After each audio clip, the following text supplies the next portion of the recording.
students, today we are going to learn about the anatomy of testis. It can be learned under 6 headings. What is testis? Where is testis located?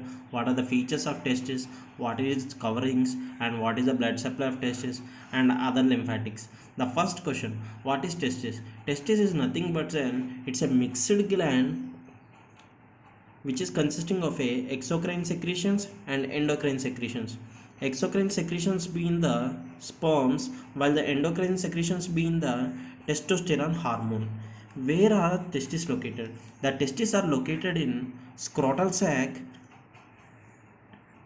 The scrotal sac is compartmentalized in the middle into right part and the left part.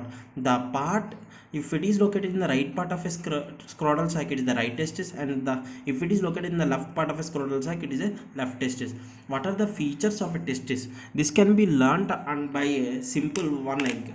The egg, which is a oval shaped looking same like a testis, it is having a upper pole, the superior pole, and it is having a lower pole, that is the inferior pole, and having a sharp anterior border and a posterior border, and with a medial surface and lateral surface. If you are going to see the posterior border, it is having two attachments. The first one is here, the testis is going to produce the sperms which are going to be conducted into the epididymis within the lateral part of a posterior border, and it is going to coil and further coil and then start into a vas deferens medially. So the posterior border having a two landmarks. One is the vas deferens medially and the epididymis laterally. And what are the coverings? The coverings of a testis can be learned simply by one general rule, that is it's having three coverings.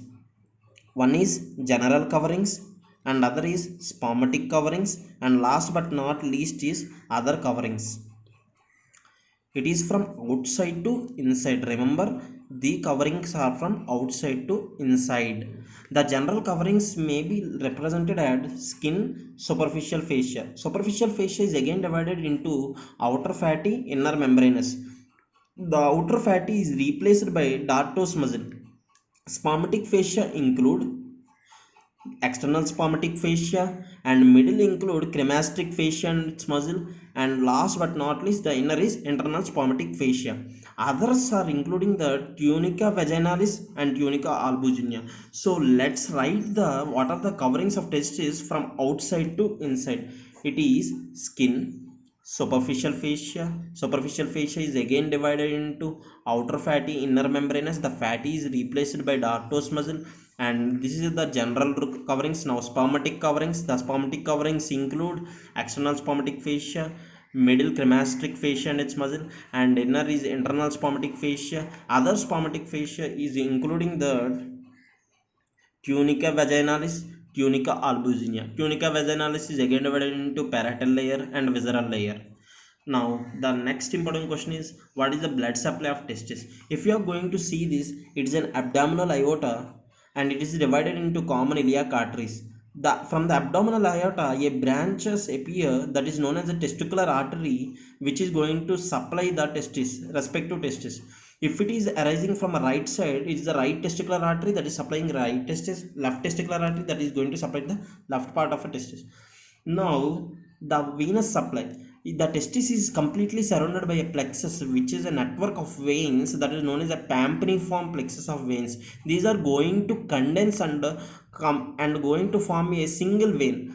All these plexus network of veins are going to condense and going to form a single vein, right testicular vein and left testicular vein.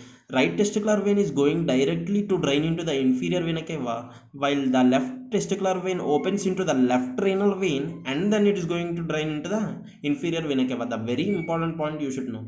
And the lymphatics include, with the blood supply,